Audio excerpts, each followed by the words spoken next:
का सबसे पहला उपदेश यह है कि आपके सारे दुखों का कारण किसी को अपना मानना है।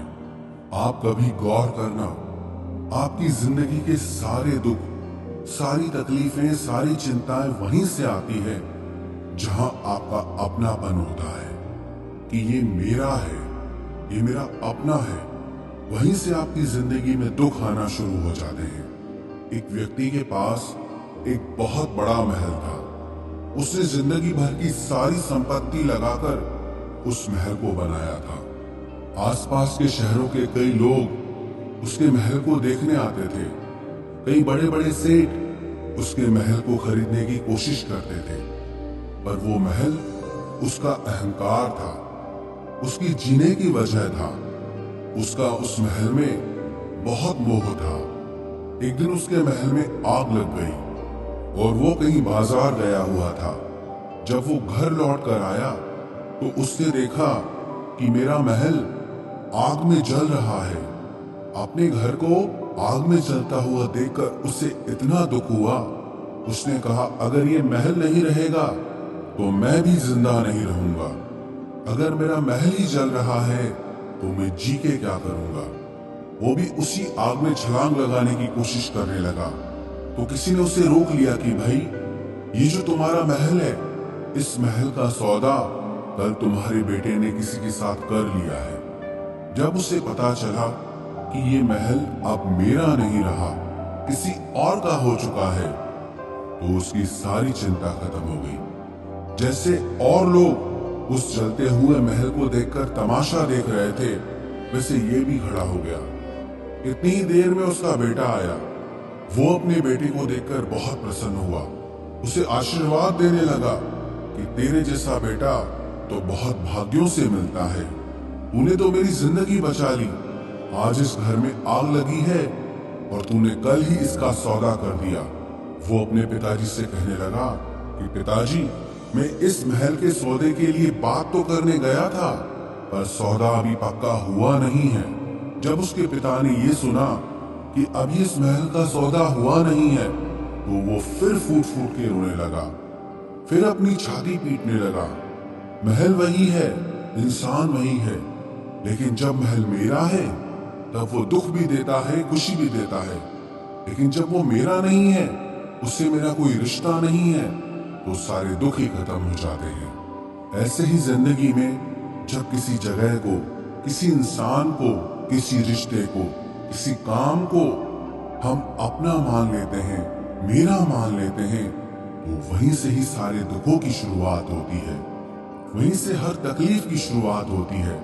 तो श्रीमद् भगवत गीता का पहला उपदेश यही है कि आप जैसे ही किसी को अपनी जिंदगी जीने की वजह मान लेते हो कि इसके बिना तो मैं जी ही नहीं सकता, तो वो चीज, वो इंसान, वो काम आपको बहुत दुख देता है। गीता का दूसरा उपदेश ये है कि आपने कोई भी कर्म किया हो, उसका फल आपको जरूर भोगना पड़ेगा। अगर आपने अच्छे कर्म किए हैं तो जाने अनजाने किसी मुश्किल वक्त में आपको वो आपके अच्छे कर्म उस मुश्किल वक्त से बचा लेंगे। अगर आपने गलत कर्म किए हैं, पाप किया है, तो उसकी सजा भी आपको जरूर मिलेगी। वो इंसान कितना ही छुप कर कर्म करे, चाहे वो कितना ही चालाकी से कर्म करे, हमारे एक एक कर्म पर वो प्रकृति, वो परमात्मा अपनी दृष्टि बनाए रखते हैं। हमारे एक एक कर्म का हिसाब होता है। एक गांव में दो मित्र रहते थे। उन दोनों ने विचार किया कि इस गांव में हम धन नहीं कमा पा रहे। वो दोनों धन कमाने के लिए शहर में चले गए। कुछ वर्ष वहां रहकर उन्होंने काफी धन कमाया। फिर सोचा कि अब हम अपने घर वापस चलते हैं। पर्याप्त मात्रा में हमने धन कमा लिया है। उस समय पे यातायात की इतनी सुविधाएं नहीं होती थी। वो अपने बैलों पर ही यात्रा कर रहे थे। चलते चलते मार्ग में रात हो गई तो उन्होंने विचार किया, आज रात हम यहीं विश्राम करते हैं। एक मित्र ने कहा कि मैं यहाँ पर रहकर धन की रक्षा करता हूँ, तुम बाजार जाकर भोजन की व्यवस्था कर लो। जब वो मित्र बाजार गया तो उसके मन में पाप आ गया। उसने कहा, इतना पैसा हमने कमाया है, अगर मैं इसको यही जंगल में मार दूं तो सारा पैसा मेरा हो जाएगा, नहीं तो मुझे इसका आधा धन इसको देना पड़ेगा। मन में ये खोट आने पर उसने अपने मित्र के खाने में जहर मिला दिया, और जब वो खाना लेकर के अपने मित्र के पास गया, उसका मित्र वो जहर वाला खाना खाकर वहीं पर उसकी मृत्यु हो गई। वो व्यक्ति सारा धन लेकर के अपने घर वापस आ गया। फिर उसके घर में एक पुत्र ने जन्म लिया। जब उसका बेटा पैदा हुआ तो वो बहुत बीमार रहता था। उसने अपने जीवन में जो कुछ भी धन कमाया था, उसका वो सारा धन अपने बेटे के इलाज में ही खत्म हो गया। बेटा बड़ा होता गया और उसका धन नष्ट होता गया। जब उसका बेटा थोड़ा बड़ा हो गया तो उसके पिता ने पूछा कि बेटा, तू इतना बीमार क्यों रहता है, तू ठीक क्यों नहीं होता? मैंने अपनी जिंदगी का सब कुछ तुझ पे लगा दिया, पर फिर भी तेरी तबीयत ठीक नहीं रहती। तो उसके बेटे ने बोला, कौन सा बेटा और कौन सा पिता? मैं तेरा वही मित्र हूं जिसको तूने जंगल में जहर दे के मार दिया था, लेकिन मैं अपना वही हिसाब पूरा करने के लिए तेरे पुत्र के रूप में तेरे घर में आया हूं।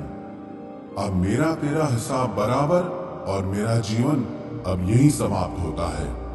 तो गीता का उपदेश हमें यही सिखाता है, कोई अपने आप को कितना भी चालबाज समझता हो, होशियार समझता हो, लेकिन अगर उसने गलत कर्म किया है, चाहे आज नहीं तो कल उसे उसका फल भोगना ही पड़ेगा। कोई भी व्यक्ति अपने किए हुए कर्म से बिना उसको भोगे कभी छूट नहीं सकता। गीता का तीसरा उपदेश यह है कि आज में जियो, कल की चिंता करना छोड़ दो। जो भी व्यक्ति अपने बीते हुए कल या अपने आने वाले कल में खोया रहता है, वो जिंदगी में कभी खुश नहीं रह सकता। आपको जिंदगी में खुशी सिर्फ और सिर्फ तब मिल सकती है जब आप वर्तमान में जी सके, आज के आनंद को जी सके। बीते हुए कल का और आने वाले कल का कोई वास्तविक अस्तित्व नहीं होता, वो सिर्फ आपकी बुद्धि और आपके विचारों में होता है। उसकी कोई वास्तविकता नहीं होती, उसे सिर्फ आप अपने मन के अंदर और बुद्धि के अंदर जीते हैं। लेकिन जिसे आप वास्तविकता में जीते हैं, वो आपका आज होता है। अगर आप अपने मन और बुद्धि को अपने कल में अटका के रखेंगे तो याद रखना, आप कभी खुश नहीं रह पाएंगे। और अगर जिंदगी में खुश रहना चाहते हैं तो आज में और इसी पल में जीना सीखें। गीता का चौथा उपदेश यह है कि जो आपके साथ अधर्म करे, पाप करे, गलत करे, उसे दंड जरूर देना चाहिए। अगर आप उसे सहते हैं तो वो आपके साथ और गलत करता है। अगर आप उसे सहते हैं तो उसके पाप में आप भी भागीदार हो जाएंगे। हर साथ कोई गलत करता है, आपको चोट पहुंचाता है, दुख पहुंचाता है, और आप वो चुपचाप सहते रहते हैं, तो उससे सामने वाले को बल मिलने लगता है।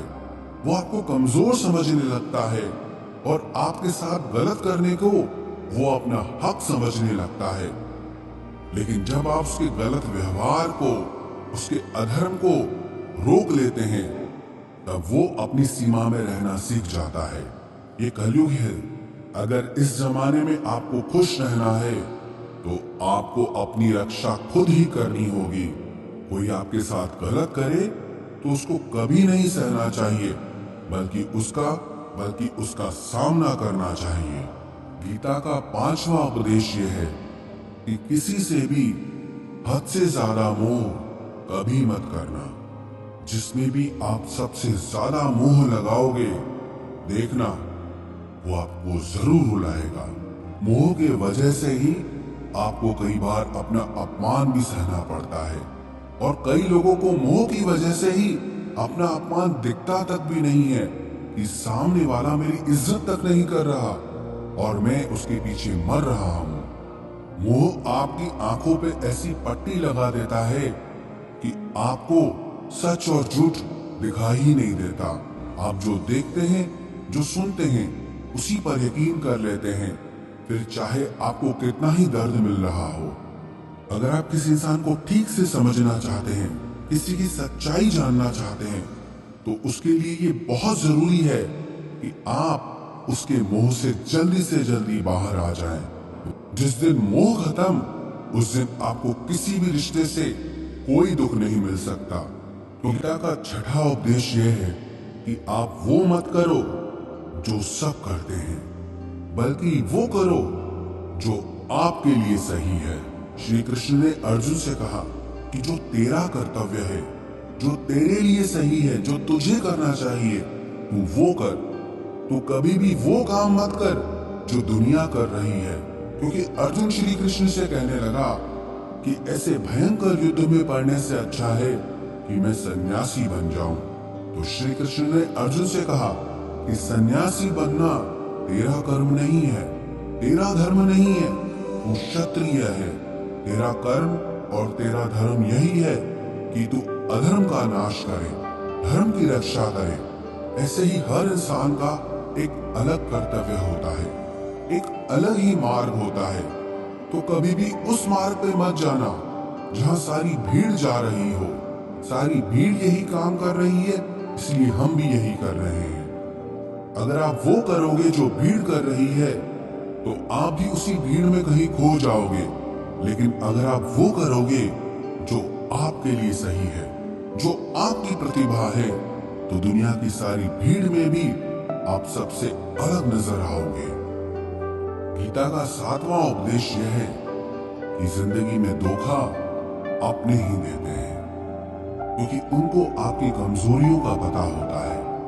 बाहर वाला आपको धोखा नहीं दे सकता, क्योंकि उसको आपके बारे में पता ही नहीं है कि आपको चोट कहाँ पहुंचती है। लेकिन जो आपका अपना है, आपका खास है, उससे बहुत गहराई से पता होता है कि इसकी कमजोरी क्या है, क्या ऐसा करे जिससे इसको हम नीचा दिखा सकते हैं, इसको चोट पहुंचा सकते हैं। ये कलयुग है, इसमें बाहर वालों से नहीं, जो हमारे अपने हैं उनसे ही सावधान रहना होता है। सारी लड़ाइयां घर के अंदर ही होती है, बाहर कौन लड़ेगा हमसे। घर में ही सारे झगड़े होते हैं। तो आपको चोट सिर्फ वही लोग पहुंचा सकते हैं जो आपके अपने हैं। आपको धोखा सिर्फ वही लोग दे सकते हैं जो आपके अपने हैं। गीता का आठवां उपदेश यह है, जो इंसान अपनी रक्षा खुद नहीं कर सकता, उसकी रक्षा भगवान भी नहीं कर सकते। श्री कृष्ण ने अर्जुन से कहा, हे अर्जुन, तू हर काल में मेरा स्मरण करते रहना और युद्ध भी करते रहना। अर्जुन ने श्री कृष्ण से पूछा कि ये युद्ध तो कुछ दिनों में समाप्त हो जाएगा, लेकिन आप कह रहे हैं कि तू हमेशा मेरा स्मरण करता रहे और युद्ध करते रहना। हमेशा युद्ध करने का क्या मतलब है? तो श्री कृष्ण ने अर्जुन से कहा कि ये जिंदगी ही रणभूमि है। इस जीवन में सुख दुख आते रहेंगे और तुझे उनका डट के मुकाबला करना है। श्री कृष्ण ने ये नहीं कहा कि तू चुप करके बैठ जाना और मैं लड़ाई करूंगा। बहुत गहराई है गीता के ज्ञान में। हमारे को याद करना है कि हे ईश्वर, मुझे शक्ति देना, मुझे समझ देना, मुझे बुद्धि देना, ताकि मैं अपनी जिंदगी की सारी लड़ाइयां जीत सकूं, मैं जिंदगी में सही मार्ग पे चल सकूं। लेकिन आपको अपनी लड़ाई भी खुद लड़नी पड़ती है। जो लोग ये कहते हैं कि हम कुछ नहीं करेंगे, सब वो ईश्वर करेगा, तो कहते हैं कि आलसी इंसान को देखकर तो भगवान भी घबरा जाता है कि ये कुछ नहीं करेगा। भगवान ने बुद्धि दी है, समझ दी है। ईश्वर आपको प्रेरणा देते हैं, शक्ति देते हैं, लेकिन आपको अपनी रक्षा स्वयं ही करनी होगी। गीता का नवा उपदेश यह है कि कोई भी ऐसी गंदी आदत खुद को मत लगने देना जो आपकी जिंदगी बर्बाद कर दे। कहीं न कहीं महाभारत का ये युद्ध एक जुआ की आदत की वजह से ही शुरू हुआ था। सारा खेल वहीं से शुरू हुआ था। एक ऐसी जुआ की लत जहां युधिष्ठिर ने अपने भाइयों को दांव पर लगा दिया, अपनी पत्नी को दांव पर लगा दिया। ऐसा जीतने का नशा कि अपना सब कुछ गंवा दिया। ऐसे ही हम भी अपनी जिंदगी में जब कोई ऐसी गंदी आदत लगा देते हैं, चाहे वो कोई भी हो, चाहे वो नशे की हो, मोबाइल की हो, किसी इंसान की हो, कोई गलत काम करने की हो, कोई भी गलत आदत जो आपको बर्बाद कर सकती है, अगर आप उसको नहीं छोड़ोगे तो आपका सब कुछ खत्म हो जाएगा। इससे पहले कि आपकी आदत आपको खत्म करे, आप अपनी गलत आदतों को खत्म कर दीजिए। गीता का 10वां उपदेश यह है कि आलसी इंसान कभी कुछ हासिल नहीं कर सकता। अधिकतर लोग सिर्फ योजनाएं बनाते रहते हैं कि मुझे बड़ा घर चाहिए, मुझे बड़ी गाड़ी चाहिए, मैं दुनिया घूमना चाहता हूँ। क्या क्या चाहिए ये हर कोई सोच लेता है, लेकिन उस पर मेहनत करना वो बहुत कम लोग करते हैं। क्योंकि चाहना बहुत आसान है, लेकिन उसके लिए कर्म करना वो बहुत मुश्किल है। एक अच्छा फिट शरीर हर कोई चाहता है, लेकिन उसके लिए व्यायाम करना, एक्सरसाइज करना वो आपको ही करना होगा। जो इंसान आलसी बन के बैठ जाता है, ना उसे अच्छा शरीर मिलता है और ना ही अच्छा जीवन मिलता है। तो जिंदगी में अगर कुछ पाना चाहते हो ना, आलस्य को अपनी जिंदगी से जरूर दूर कर देना। आलस के चलते आपको कुछ मिलने वाला तो नहीं, लेकिन जो आपके पास है आप वो भी गंवा दोगे। गीता का 11वां उपदेश यह है कि जिंदगी में अगर खुशी चाहते हो तो मन की गुलामी का त्याग कर दो। कई लोग कहते हैं कि हम करना तो बहुत कुछ चाहते हैं, लेकिन कुछ कर नहीं पाते। पता भी सब कुछ है कि क्या करने से हमारी जिंदगी बेहतर हो सकती है, क्या चीज है जो हमको नुकसान पहुंचा रही है, लेकिन फिर भी कुछ कर नहीं पाते। समझते सब कुछ है, लेकिन समझकर भी, चाहकर भी कुछ कर नहीं पाते। वो इसीलिए होता है क्योंकि आप अपने मन के गुलाम बन चुके हो। अरे लोग तो अपनी जीभ का स्वाद तक नहीं छोड़ पाते, फिर कहते हैं कि हम पतले नहीं हो पाते हैं, क्योंकि जो आपको करना चाहिए आप वो करते नहीं हैं। आपका मन सब कुछ समझकर भी आपको वो करने नहीं देता। इसलिए जिंदगी में अगर आगे बढ़ना है, मन से चलना छोड़ दो। जो आपके लिए सही है वो आपको करना ही पड़ेगा। गीता का 12वां उपदेश यह है कि जो आपका है वो आपको मिलकर ही रहेगा, और जो आपको नहीं मिला है उसके लिए रोना छोड़ दो। आप जिसके लिए जितना रोओगे वो चीज आपसे उतना दूर जाएगी, और जो चीज सच में आपकी है वो कहीं ना कहीं से आपके पास जरूर पहुंच जाएगी। इसलिए जो आपको जिंदगी में हासिल नहीं हो रहा उसका पछतावा करना, उसके लिए रोना आप बिल्कुल बंद कर दो। गीता का 13वां उपदेश ये है कि आप संसार से जितना प्रेम लगाओगे उतना ही जीवन में दुख और पीड़ा का अनुभव करोगे। गीता का 14वां उपदेश यह है कि जिस इंसान को बात बात पर क्रोध आता है, सुख और शांति उसके जीवन में कभी नहीं आ सकते। क्योंकि जो इंसान बहुत ज्यादा क्रोधी होता है ना, उसके सारे मित्र उसे छोड़कर चले जाते हैं। वो मन में भी कुढ़ता रहता है, वो अपने मन में भी दर्द में ही जीता है, तकलीफ में ही जीता है। ज्यादा गुस्सा करके, ज्यादा क्रोध करके जो भी आपके पास है, देखना आप उसे भी नष्ट कर दोगे। और ऐसे इंसान को शांति तो कभी मिलने वाली नहीं है। इसलिए अपनी जिंदगी में शांति चाहते हो तो बात बात पर गुस्सा करना छोड़ देना चाहिए। गीता का 15वां उपदेश ये है कि चाहे आप किसी की मदद करो या ना करो, लेकिन जानबूझकर कभी किसी का दिल नहीं दुखाना चाहिए। क्योंकि जब किसी का दिल आपकी वजह से दुखता है ना, तो याद रखना आपको भी वो दर्द एक दिन जरूर मिलेगा।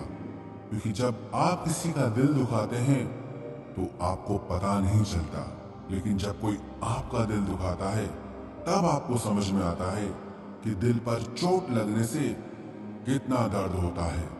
इसलिए चाहे आप किसी की मदद करो या ना करो, लेकिन किसी का दिल कभी नहीं दुखाना चाहिए। गीता का 16वां उपदेश ये है, जो मुश्किल वक्त में, जो दुख के समय में आपका साथ दे, सिर्फ वही आपका अपना है, बाकी सब पराए हैं। अपनेपन का नाटक करने वाले बहुत लोग होते हैं। बड़ी बड़ी बातें करने वाले बहुत लोग होते हैं कि हम आपसे बहुत प्रेम करते हैं। कोई भी दुख हो, कोई भी तकलीफ हो, हमें याद करना। लोग दुख उठाने की बात करते हैं, लोग आने जाने की बात करते हैं, हाथ मिलाना तो ठीक से नहीं जानते और दिल मिलाने की बात करते हैं। जब सच में आपकी जिंदगी में तकलीफ आएगी ना, तब आपको समझ में आ जाएगा कि आपका साथ देने के लिए कौन खड़ा है। क्योंकि उस समय पे सारे लोग भाग जाते हैं, क्योंकि लोगों को पता होता है कि ये व्यक्ति हमारे पास आया तो हमसे मदद ही मांगेगा, हमको कुछ दे नहीं पाएगा। लोग आपसे सिर्फ तभी रिश्ता रखते हैं कि आप उन्हें कुछ दे सकते हैं, आपसे उन्हें कुछ फायदा हो सकता है। लेकिन जब लोगों को ये पता चल जाता है, समझ में आ जाता है कि उनको आपसे कोई फायदा नहीं होने वाला, बल्कि उनको आपकी मदद करनी पड़ेगी, तो वो आपको दूर से ही देख के भाग जाते हैं। इसलिए जो आपके मुश्किल वक्त में आपके साथ खड़ा हो जाए, सिर्फ वही आपका अपना होता है। बाकी इस दुनिया में सब पराये हैं, क्योंकि सिर्फ अपना अपना कह देने से कोई अपना नहीं हो जाता। गीता का 17वां उपदेश ये है कि जो कुछ भी होता है अच्छे के लिए होता है। जो हो रहा है वो भी अच्छे के लिए हो रहा है, और जो आने वाले भविष्य में होगा वो भी अच्छे के लिए होगा। हालांकि ये बहुत गहरी बात है। कुछ चीजें जिंदगी में ऐसी होती हैं जो हमें लगता है कि मेरे साथ ही ऐसा क्यों हुआ, मेरे साथ ही होना था ये सब। लेकिन जब वो वक्त गुजर जाता है, एक दिन हमको समझ आता है कि अगर हमारे साथ ये सब नहीं होता तो आज हम इस मुकाम पर नहीं होते। अगर मेरे साथ ये सब नहीं होता तो शायद हमारी जिंदगी और भी बर्बाद हो सकती थी। इसलिए अगर हमको ये समझ में आ जाए कि जिंदगी में जो कुछ भी हो रहा है वो सब अच्छे के लिए हो रहा है, तो हम जीवन में हमेशा खुश रहेंगे। गीता का 18वां उपदेश यह है कि हर काम को समझदारी से करना ही योग होता है।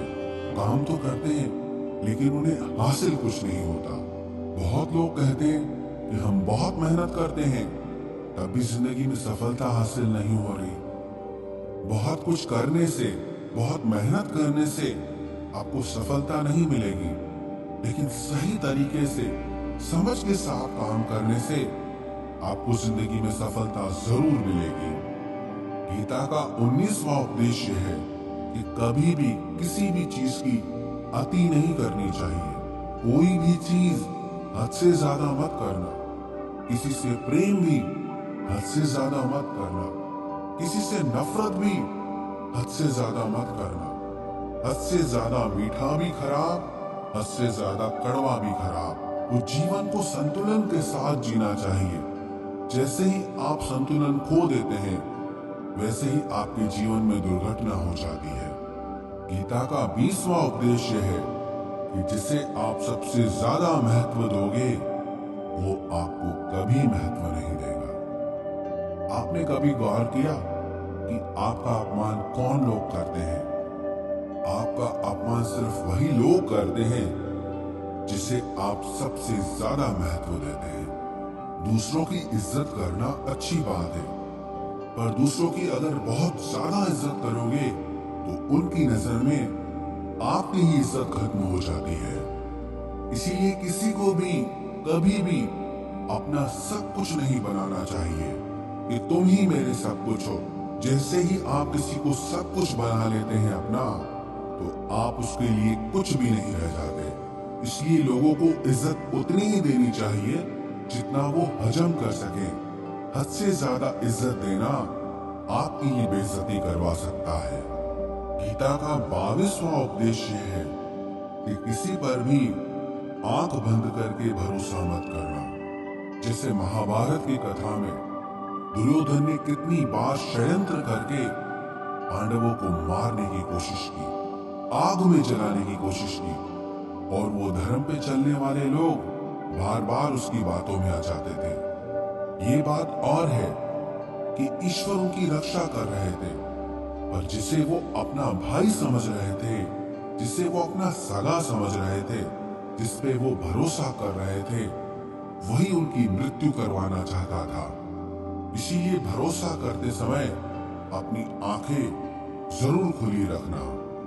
गीता का 23वां उपदेश है, जिसके साथ सत्य और ईश्वर की शक्ति है, चाहे सारी दुनिया उसके खिलाफ हो जाए, लेकिन अंत में जीत उसी की होती है। धृतराष्ट्र बार बार संजय से पूछता था कि बताओ, युद्ध में कौन जीत रहा है, कौन हार रहा है, क्योंकि उसे विश्वास था कि महापराक्रमी भीष्म पितामह मेरे पक्ष में है, गुरु द्रोणाचार्य वो मेरे पक्ष में है, कर्ण मेरे पक्ष में है, तो हमें कौन हरा सकता है। लेकिन संजय ने धृतराष्ट्र से कहा कि जहां पर ईश्वर है, जहां पर सत्य है, हमेशा वही जीतता है। चाहे आपके पास कितनी भी शक्ति क्यों न हो, लेकिन सत्य और ईश्वर जिसके साथ खड़े हो जाएं, उसे दुनिया में कोई भी नहीं हरा सकता। गीता का 24वां उपदेश है कि जीवन में लड़ाई झगड़े से बचना चाहिए, लेकिन जब बात आपके चरित्र, सम्मान और अधिकार की हो तो लड़ना भी चाहिए।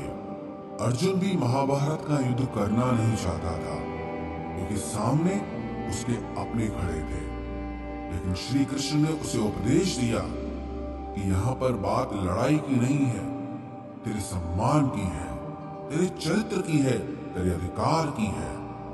जो द्रौपदी के साथ कौरवों ने भरी सभा में अपमान किया, उसे नग्न करने की कोशिश की, इतना बड़ा अधर्म किया, वो तुम्हें कभी नहीं सहना चाहिए। इसलिए बात जब आपके चरित्र पे आ जाए, आपके सम्मान पे आ जाए, तो चाहे वो अपना ही क्यों ना हो, आपको उसके साथ जरूर लड़ना चाहिए। गीता का 25वां उपदेश है, चाहे कितना भी बुरा वक्त आ जाए, लेकिन जो इंसान जिंदगी में हिम्मत नहीं हारता, वो सब कुछ हासिल कर सकता है।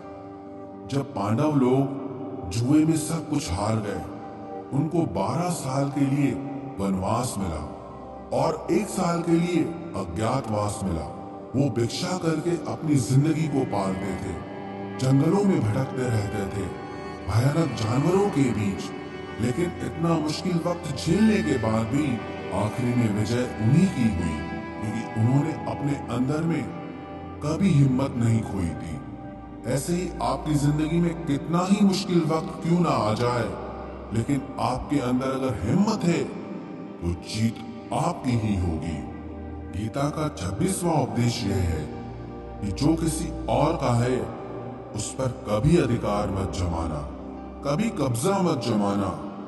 जब शकुनी ने षड्यंत्र करके पांडवों को हस्तिनापुर से अलग करवा दिया, एक खांडव प्रस्थ का राज्य दे दिया, जहाँ की भूमि भी बंजर थी, जहाँ कुछ नहीं हो सकता था, लेकिन पांडवों ने उस शहर को इतना सुंदर बनाया, इतना वैभवशाली बनाया कि हस्तिनापुर भी उसके आगे फीका लगने लगा। और उनके उस वैभव को देख के, सुख को देख के दुर्योधन अंदर ही अंदर जलता था। उसने कई बेईमानियां करके, षड्यंत्र करके उनका वो खांडव प्रस्थ भी उनसे छीन लिया। जो चीज उसकी नहीं थी, उस पर कब्जा किया। तो उसका आखिर में परिणाम यही हुआ कि जो चीज उसके पास थी, वो भी उसके पास नहीं रही। इसलिए जो आपका नहीं है, कभी उस पर अधिकार नहीं जमाना चाहिए। गीता का 27वां उपदेश यह है कि वही इंसान जिंदगी में सफल माना जाएगा जो अंदर से हमेशा खुश रहता है। बाहर से तो सब खुश दिखाई देते हैं, लेकिन अंदर से इंसान अशांति से भरा रहता है। बहुत पैसा कमा लिया, कामयाबी हासिल कर ली, लेकिन वो कामयाबी असली नहीं है। असली कामयाबी तब मानी जाएगी जब आपका मन खुश रहता हो। गीता का 28वां उपदेश यह है कि आप जैसा अन्न खाओगे, वैसा ही आपका मन और आपकी बुद्धि होगी। आप वैसा ही कर्म करोगे, वैसा ही आचरण करोगे। सात्विक अन्न खाओगे तो आपका मन भी सात्विक होगा, सात्विक व्यवहार भी करोगे, सोच भी आपकी अच्छी होगी। तमोगुणी और रजोगुणी आहार करोगे तो आपकी बुद्धि भी वैसी होगी, आप काम भी वैसे करोगे।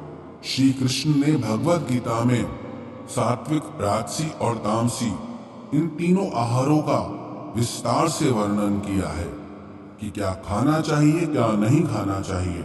पर सार यही है, जो मनुष्य सात्विकता से भोजन करता है, सात्विक भोजन करता है, उसे जीवन में शांति और सुख जरूर मिलते हैं। गीता का 29वां उद्देश्य है कि बुरा इंसान कभी अपनी बुराई नहीं छोड़ेगा।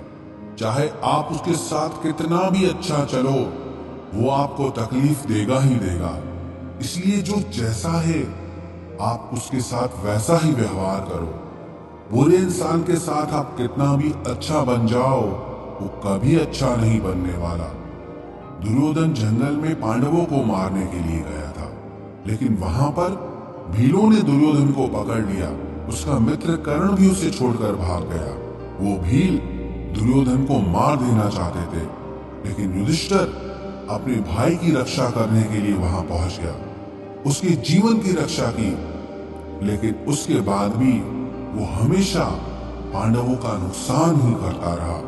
इसलिए अगर कोई इंसान बुरा है, उसके साथ आप ज्यादा अच्छा बनने की कोशिश मत करो। जो जैसा है, आप उसके साथ वैसा ही व्यवहार करो।